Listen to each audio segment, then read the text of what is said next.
တခြားတစ်ဖက်မှာတော့ဆရာတော်ဦးနန္ဒိယဟာတောင်ဆွဲတော်အုပ်တွေကိုဖျက်ကျော်ရင်းအောက်လန်းဆရာကြီးဦးထေဝါရှိရာစီကိုခရီးနှင်လာပါတော့တယ်။ညအချိန်ဖြစ်တာကြောင့်ပတ်ဝန်းကျင်တစ်ခုလုံးကလည်းတိတ်ဆိတ်ငြိမ်သက်နေခဲ့တယ်ဗျ။ထိုစဉ်မှာပဲနတ်ရှိုးတဲ့ခွေးဦးတန်ကြီးများကလည်းအဝေးတနေရာစီကနေပေါ်ထွက်လို့လာပါတော့တယ်။အချိန်ခဏအကြာမှာတော့ဆရာတော်ဦးနန္ဒိယဟာအောက်လန်းဆရာကြီးရဲ့တဲပြက်လေးရှိရာကိုရောက်ရှိသွားပါတော့တယ်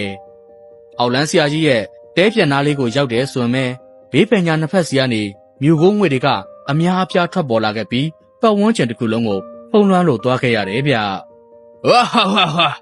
ဒီကျန်တဲ့ကြတောပြောင်းဆိုတာဒါမျိုးကိုပြောတာဖြစ်မယ်ကွာ။ကို့နေရာကိုနေပြီးကို့အလုပ်ကိုမလုပ်တဲ့ဖုန်းကြီးဒီတခါတော့တွေ့ကြပြီပေါ့လေ။ဂျာနေစင်လဲပင်မှာတွေ့ပြီးမှခမ ्या ကပဲကျုပ်ကိုနှိမ်နှင်းနိုင်မလား။ကျုပ်ကပဲခမ ्या ကိုကောင်းကောင်းကြီးပညာပေးနိုင်မလားဆိုတာကြည့်ကြသေးတာပေါ့ကွာ။ဟာရင်ဘတ်တစ်ခုလုံးမှာအင်ကွက်တွေရှိနေခဲ့ပြီးကြီးမားတဲ့ပရိကုံးကြီးများကိုလေပင်မှာဆွဲထားတဲ့အောက်လန်းဆရာကြီးရဲ့ပုံစံဟာရက်ဆက်ရုပ်မာပြီးတော့အတော်လေးကိုကြောက်စရာကောင်းလာပါတယ်။ထို့နောက်မှာတော့အောက်လန်းဆရာကြီးဟာလက်ကိုချီပြီးဂါထာတစ်ပုဒ်ကိုရွတ်ဆိုလိုက်တော့တယ်ဗျ။အောက်လန်းဆရာကြီးဟာဂါထာတွေကိုအရှိန်ပြင်းစွာနဲ့ရွတ်ဆိုလိုက်တဲ့အချိန်မှာတော့အောက်လန်းဆရာကြီးရဲ့ရှေ့မှာအနီရောင်မီးလုံးကြီးတစ်ခုထွက်ပေါ်လို့လာပါတော့တယ်။တိတ်မကြခင်မှာပဲအဆိုပါမီးလုံးကြီးတွေကနေကျွဲမကြီးတစ်ကောင်ဟာဒေါသကြီးစာနဲ့ထွက်ပေါ်လို့လာပါတော့တယ်။ဆယ်စုနှစ်တစ်ခုကြာတဲ့အထိထိမ့်ချုပ်ခံထားရတဲ့ထိုကျွဲမဲကြီးဟာစာလောင်မွတ်သိမ်မှုတွေနဲ့အတူချွန်ထက်တဲ့ဦးကြိုတွေကိုဝှေ့ရမ်းရင်းခြေစုံပေါက်လိုက်တယ်ဗျ။အဲ့နောက်မှာတော့မကောင်းဆိုးဝါးကျွဲမဲကြီးဟာဆရာတော်ဦးနန္ဒိယကိုတိုက်ခိုက်ဖို့အတွက်တဲပြက်လေးတွေကနေအရှိန်ပြင်းစွာနဲ့အပြင်ဘက်ကိုပြေးထွက်လာပါတော့တယ်။အခုလိုမျိုးကျွဲမဲကြီးကပြေးလာခဲ့ပေမဲ့လည်းဆရာတော်ဦးနန္ဒိယကတော့နည်းနည်းလေးမှမတုံလို့ပဲမေတ္တာတရားကိုသာရှေ့ထားပြီးတည်ငြိမ်စွာနဲ့ရက်ကျနေလိုက်ပါတယ်။အန်ဒီယေကိုအာနာသုံးပြီးမတိုက်ခတ်တတ်တဲ့အရှင်ဦးနန္ဒိယဟာမျက်လုံးကိုမိထားလိုက်ပြီးဖျားကိုအာယုံပြုကနှုတ်ကနေလဲဖျားစာတွေကိုရွတ်ဆိုလိုက်ပါတော့တယ်။ငါသည်ဖျားရှင်အားကိုးကွယ်စည်းကပ်ပါသည်။ငါသည်ဖျားရှင်ချမှတ်ခဲ့သောတရားဘာဝနာများကိုလည်းကြိုးစားအားထုတ်ပါ၏။ငါသည်တန်ဃာတော်အပေါင်းကိုလည်းကိုးကွယ်စည်းကပ်ပါသည်။ဆရာတော်ဦးနန္ဒိယဟာအခုလိုမျိုးဖျားစာတွေကိုရွတ်ဆိုလိုက်တဲ့အချိန်မှာပဲဆရာတော်ရဲ့ခန္ဓာကိုယ်ကနေရှုဝါရောင်လင်းတန်းများဖြာထွက်လို့လာပါတော့တယ်။တစ်ဖက်မှာလည်းကျွဲမဲကြီးဟာဒေါသထွက်နေက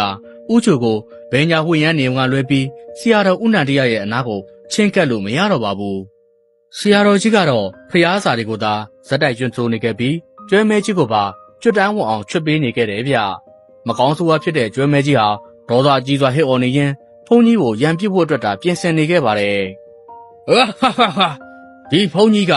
အတော်လေးလေလုံးထားတာပဲ။ခမရွတ်ချင်တာတဲ့ရွတ်ပြီးရင်တော့ကျုပ်ရဲ့ကျွဲမဲကြီးရအစာဖြစ်ပြီ။ခမရဲ့ဘာမဟုတ်တဲ့ပညာလေးက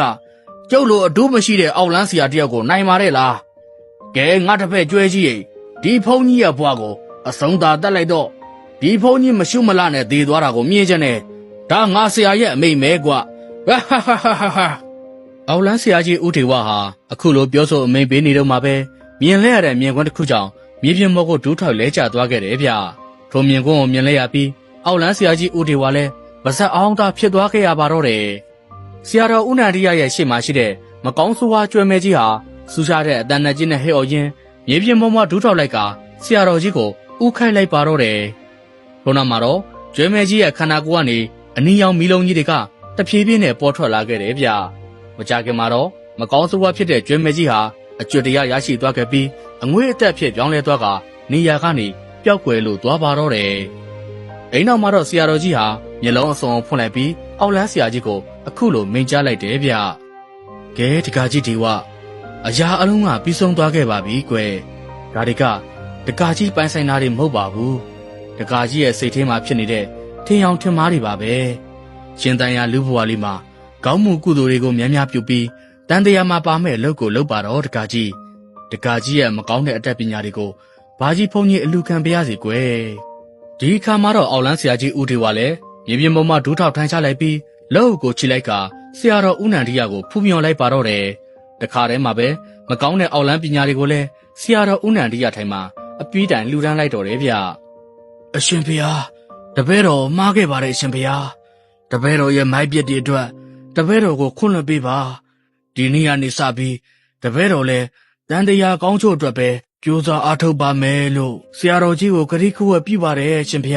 ။အဲဒီနောက်မှာတော့ဆရာတော်ကြီးလည်းလမ်းမန်ကိုရှာတွေ့သွားတဲ့ဦးထေဝါကိုတာရူ3ချိန်ခေါ်ဆိုလိုက်ပါတော့တယ်။ထိုချိန်ကစပြီးအောက်လန်းဆရာကြီးဦးထေဝါလည်းသူ့ရဲ့မကောင်းတဲ့ပညာရက်တွေကိုစွန့်ခွာနိုင်ခဲ့ပြီးရဟန်းဘွားကိုကူပြောင်းသွားခဲ့ပါတော့တယ်။ဆရာတော်ကြီးဦးနန္ဒိယဟာရန်သူကိုမတိုက်ခဲ့ပဲမေတ္တာကိုသာရှေ့ထားပြီးအနိုင်ယူသွားခဲ့တာဗျ။